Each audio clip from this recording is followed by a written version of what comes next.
Bonjour, donc nous allons traiter le cas maintenant des diagrammes de Bode, des fonctions de transfert du second ordre, dans le cas où xi est supérieur à 1. Donc comme vu dans la première vidéo, la vidéo précédente, nous avons vu que si xi est supérieur à 1, on a un delta qui est le delta de l'équation du second degré égale à 0, là, du dénominateur, l'équation caractéristique, qui est positif.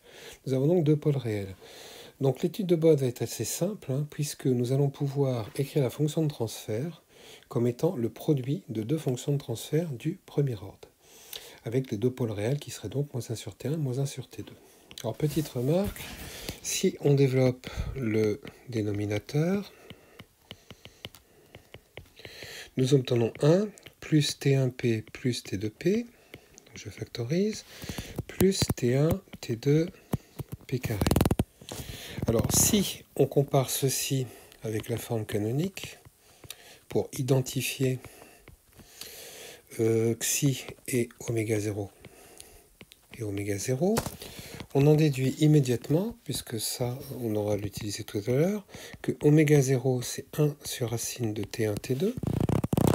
Donc en effet, nous avons 1 sur oméga 0 carré qui est égal à T1, T2. Donc oméga 0 carré qui est égal à 1 sur T1, T2. Donc oméga 0 qui est égal à 1 sur racine de T1, T2. Bon, le xi, j'en aurais pas forcément besoin, mais je peux l'écrire. Le xi vaut donc oméga 0 sur 2, T1 plus T2. Puisque nous avons 2 xi sur oméga 0, qui est le coefficient d'ordre 1. Donc 2 xi sur oméga 0, je l'ai inversé ici, qui est égal à T1 plus T2. Alors ce qui m'intéresse surtout, pour ce que l'on va voir aujourd'hui, c'est ceci, savoir que oméga 0, c'est 1 sur racine de T1, T2.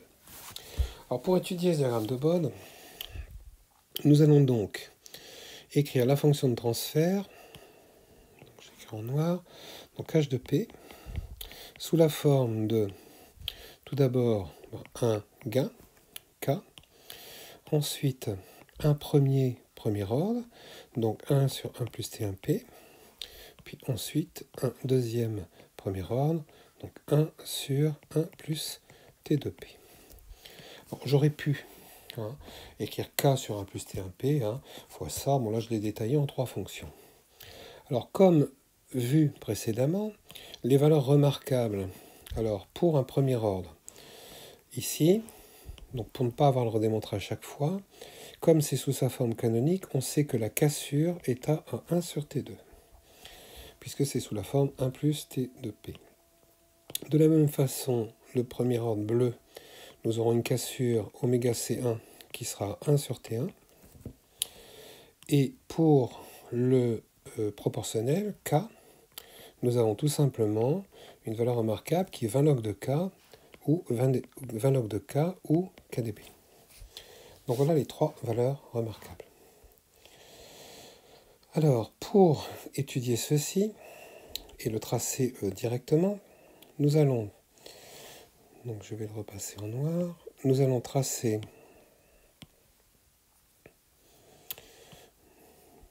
donc le diagramme asymptotique de gain, donc à savoir KdB, donc KdB, pardon, GdB. Quand il veut, il me prend des droites.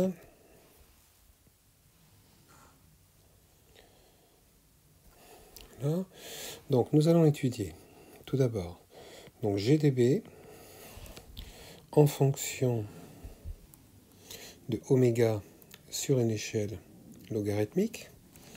Bon, les décades peuvent être représentés, donc là j'ai mis 3 et 3, donc 7, comme ceci, par des distances constantes. Bon là, comme je vais le faire en formel, ce n'est pas très important de mettre les décades.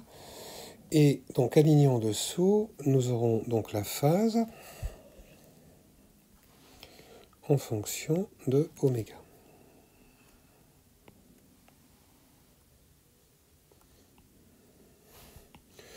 Qui est aussi sur une échelle logarithmique. Donc nous retrouvons les différentes décades qui seront comme ceci. 3, 3, 6 et 1, 7, donc c'est bon. Voilà. Alors tout d'abord, nous allons tracer la fonction k.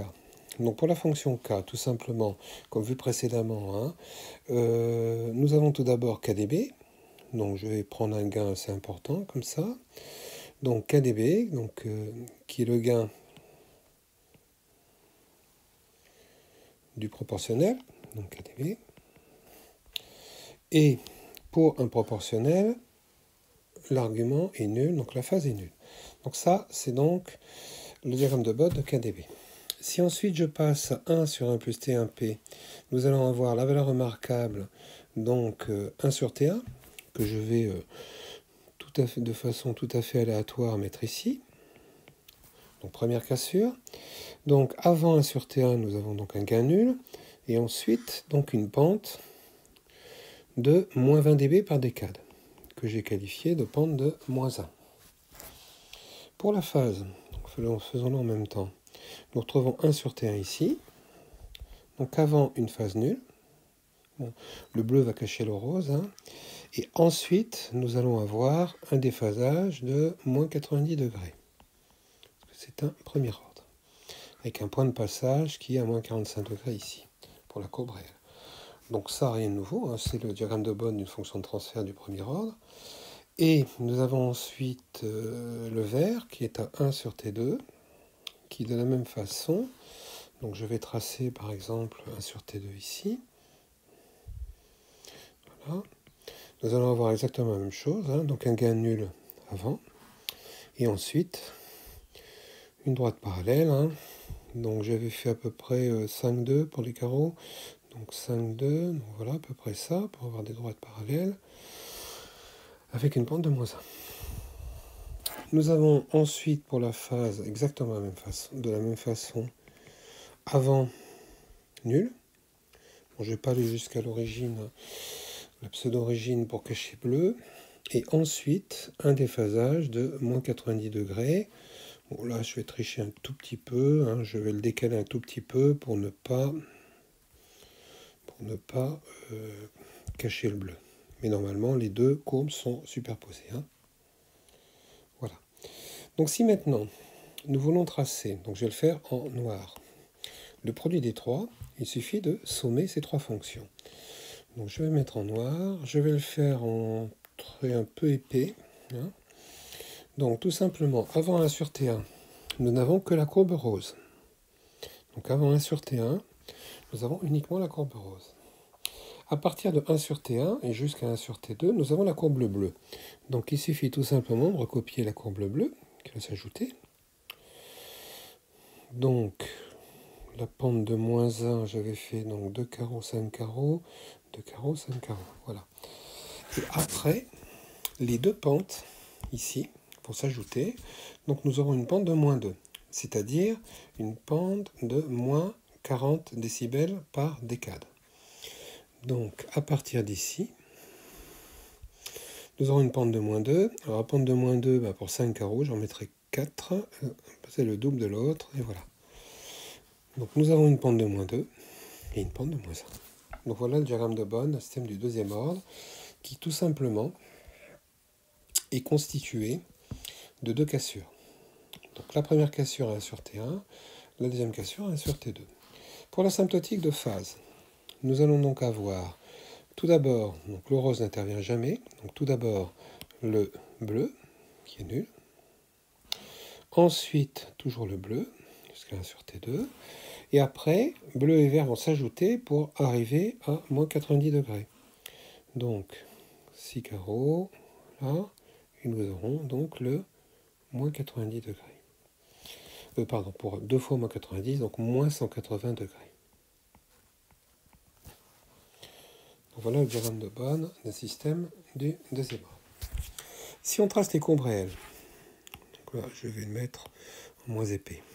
Nous allons tout d'abord passer ici à moins 3 dB, puisque bon, on va supposer que la cassure ici est assez loin, donc en fait nous avons uniquement un premier ordre. Ici nous serons aussi à moins 3 dB, tout simplement. Et après, bon, il suffit de viser pour tracer la courbe.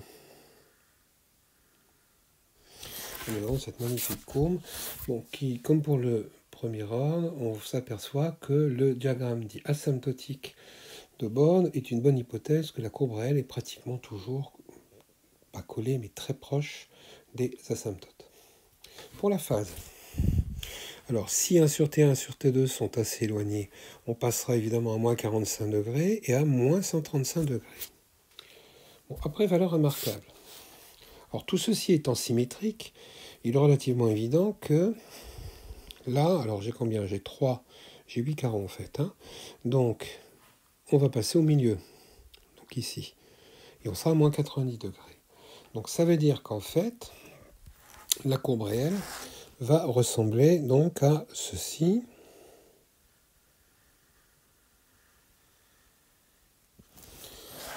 Voilà. Et nous avons une valeur très importante et très particulière qui est la valeur du milieu. Alors je vais le démontrer après, mais en fait, il faut absolument, alors retenez-le comme ça, hein, donc nous sommes au milieu géométrique, donc les distances sont égales de part et d'autre, hein, de 1 sur T1 et 1 sur T2. Alors, il est de bon ton de retenir ceci. Sur une échelle semi-logarithmique, hein, le milieu géométrique est obtenu pour la racine carrée du produit. C'est-à-dire, vous avez 1 sur T1, vous avez 1 sur T2, vous faites le produit, 1 sur T1, T2, et vous faites la racine carrée. Donc, ce qui veut dire que nous sommes à 1 sur racine de T1, T2. D'accord? Et, comme démontré précédemment, c'est oméga 0. Donc, nous avons ici oméga 0. Donc, propriété très importante. Donc, phi de oméga 0 est égal à moins 90 degrés, au moins pi sur 2. Pour xi égale 1, mais aussi pour toutes les valeurs de xi. Donc ça, je le démontrerai dans les deux autres cas hein, de notre vidéo. Mais ça, il est préférable de le savoir par cœur. Hein. Donc, quel que soit xi, donc supérieur à 1 égale à 1, inférieur à 1, hein, nous avons tout simplement phi de oméga 0 qui vaut moins 90 degrés. Ensuite, si je repars sur le diagramme de Bode en gain, on s'aperçoit que ici, vous avez le milieu. Donc là, c'est oméga 0, qui est 1 sur racine de T1, T2. Et, alors ça, je ne le démontrerai pas, mais c'est important parce que c'est ce que vous faites en physique, en fait. On s'aperçoit que c'est la droite de pente moins 2. Alors, la droite de pente moins 2, si vous la prolongez, là, donc le prolongement de la droite de pente moins 2, ici, coupe en oméga 0. Donc ça, c'est important, parce qu'en fait, en physique, ce que vous faites en physique, hein, c'est qu'un diagramme de Bode, un système du deuxième ordre,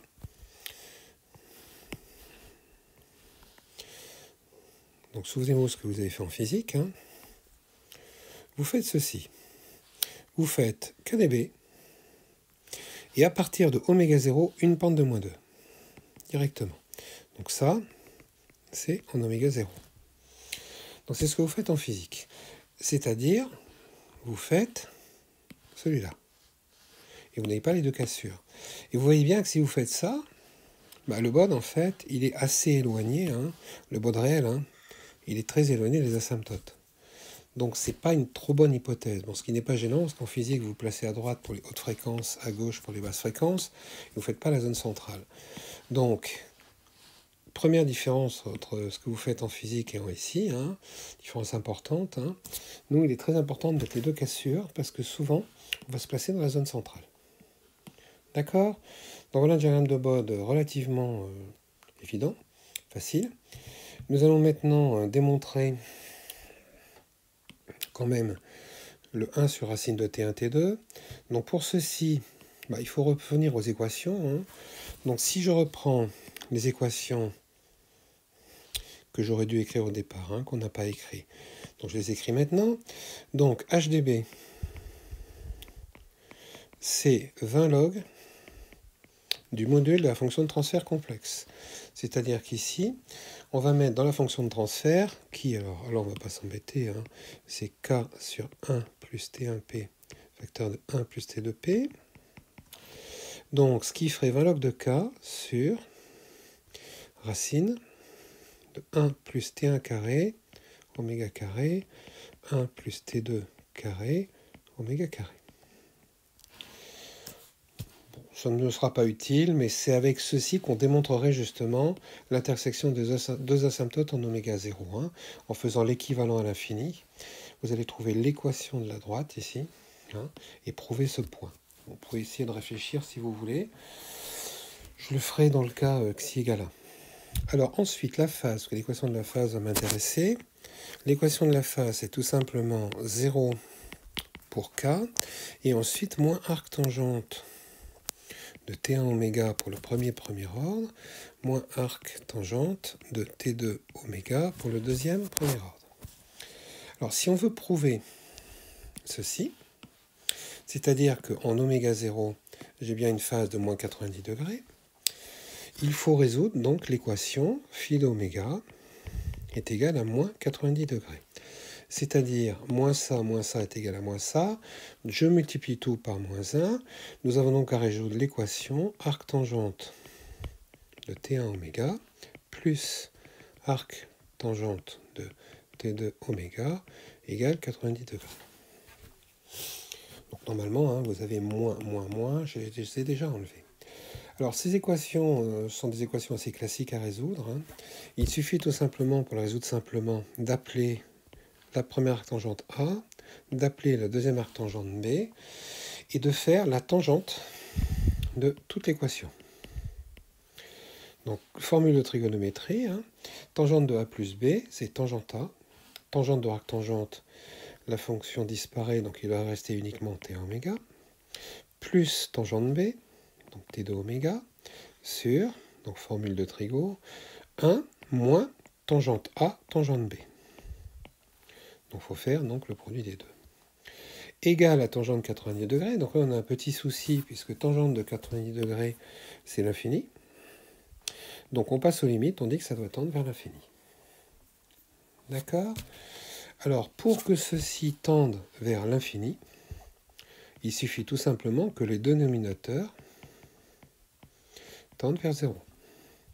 Conclusion, que oméga carré tende vers 1 sur T1, T2, ou que oméga tende vers 1 sur racine de T1, T2, qui est bien égal au oméga 0. Donc voilà. Alors en deuxième année, hein, vous aurez par exemple ici 45 degrés ou 60 degrés, bon vous verrez pourquoi, ou 30 degrés. Donc pour résoudre cette équation, la tangente de 45, ça serait ici, est égal à 1, et vous avez une équation du second degré à résoudre. Hein. Donc cette technique, il faut la connaître, hein, prendre la tangente de toute l'équation. Donc voilà qui est démontré. Donc voilà le premier cas pour le diagramme de Bode du système du deuxième ordre, pour xi supérieur à 1, les pôles réels. Hein. Donc un Bode, somme toute assez simple. Hein. Il faut tout simplement retenir les deux cassures. Vous avez donc 3 droites, hein, pente 0, pente moins 1, pente moins 2, 0, moins 90, moins 180. Et le point particulier très important, hein, c'est que le milieu, c'est 1 sur racine de T1, T2, c'est oméga 0, hein, qui correspond aux deux asymptotes basse fréquence, haute fréquence, et qui correspond à moins 90 degrés. Voilà. Bon, c'est fini pour cette première vidéo xi supérieur à 1, donc à bientôt pour la prochaine vidéo xi égale à 1.